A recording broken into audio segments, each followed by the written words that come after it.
Maruti Suzuki's Q2 FY25 results fell short of market expectations.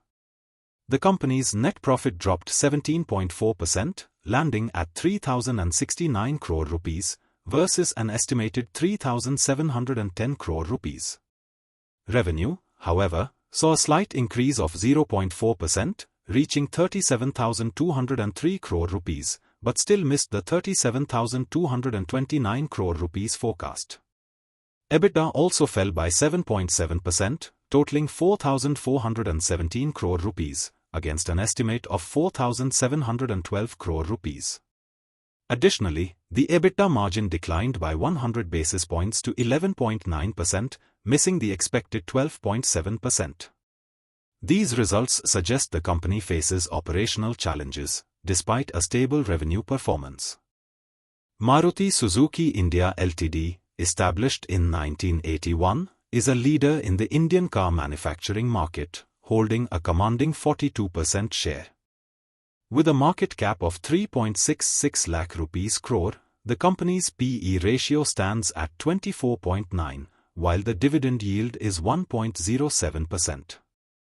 Maruti's return on capital employed, ROCE, is 21.8%, with an EPS of 473 rupees. Despite challenges, the company remains strong with a book value of 2,724 rupees. As India's top automaker, Maruti Suzuki continues to dominate the market, outpacing key competitors. Maruti Suzuki's current price-to-earnings (PE) ratio shows an interesting trend. With the PE hovering around 25, it's below the historical median of 37.4, indicating that the stock may be undervalued compared to its historical average.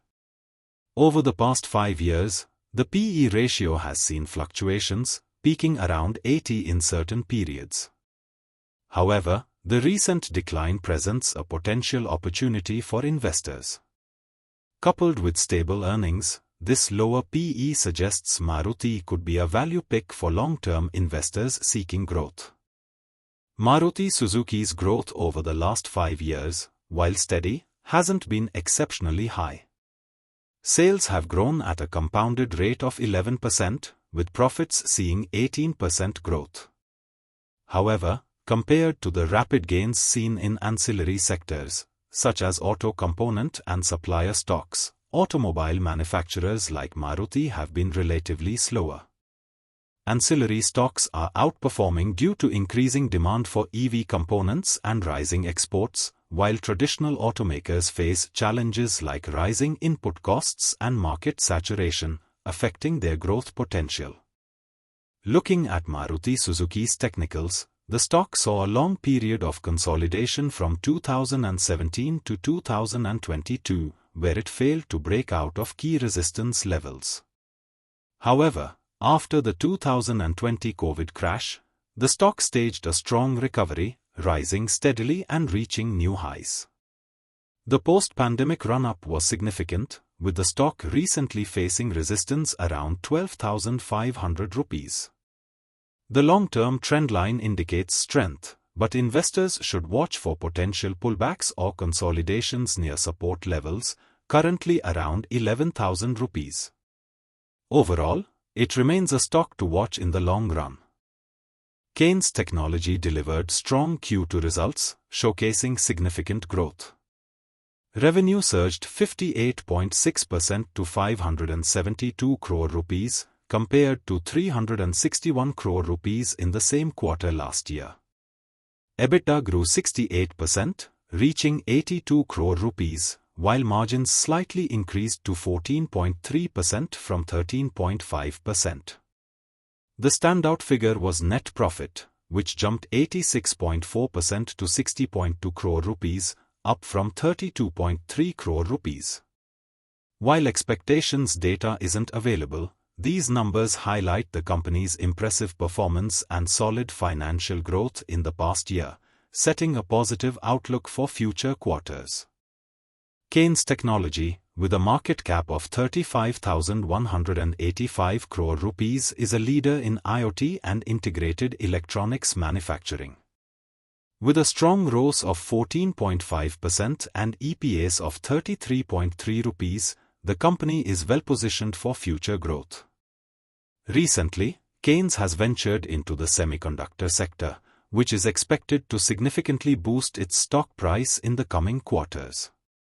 As demand for semiconductor components continues to rise globally, Kaynes Technology's strategic entry into this space is a promising move for investors. Kaynes Technology currently has a P/E ratio of 168, significantly above its historical median of 123.9, indicating that the stock may be trading at a premium. Over the past year, the P/E ratio has seen sharp movements, peaking above 200 at times. This elevated valuation reflects strong investor expectations for future growth, especially with the company's foray into the semiconductor space. While the high P/E suggests optimism, investors should consider the premium valuation in comparison to historical averages when assessing potential future returns. Kaynes Technology has delivered remarkable growth over the last 5 years.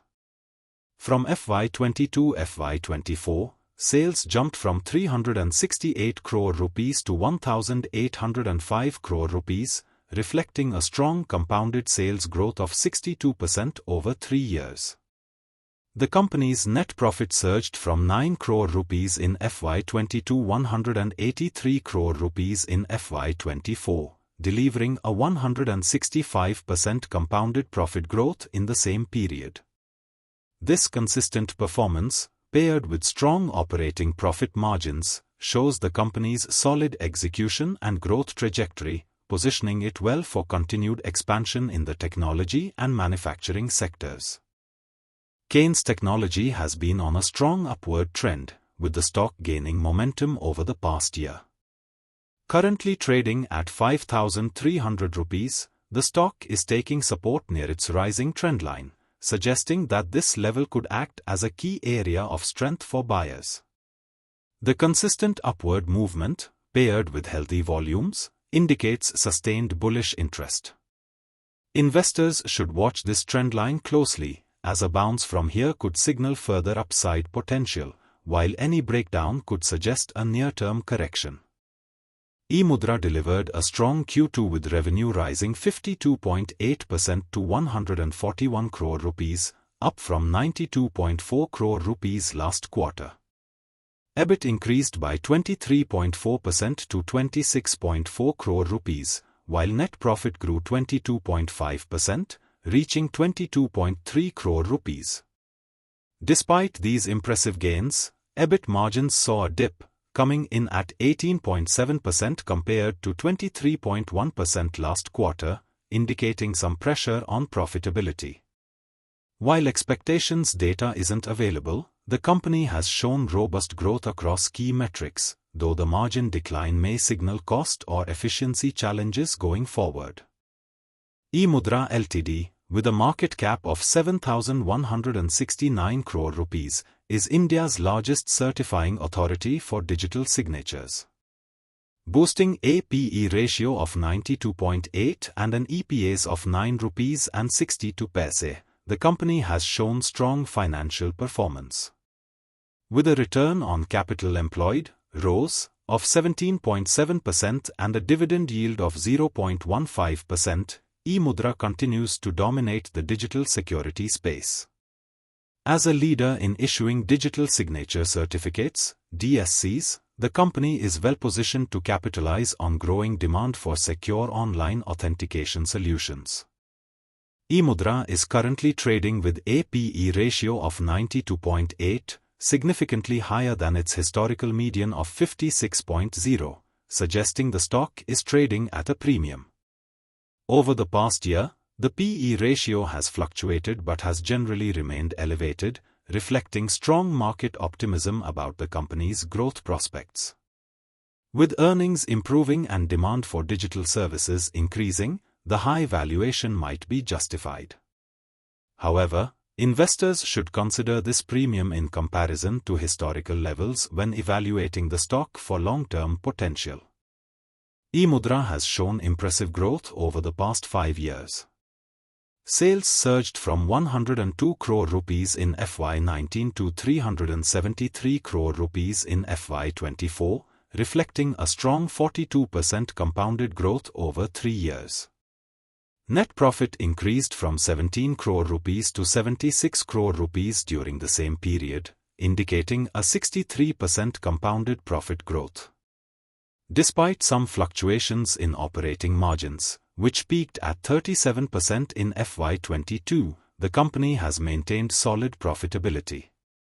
This consistent performance positions eMudhra well for continued expansion in the digital security space. eMudhra's stock has shown impressive strength, currently trading around 868 rupees. After breaking out above the 700 rupee level earlier this year, the stock saw a sharp upward move, reaching a recent high of 1001 rupees.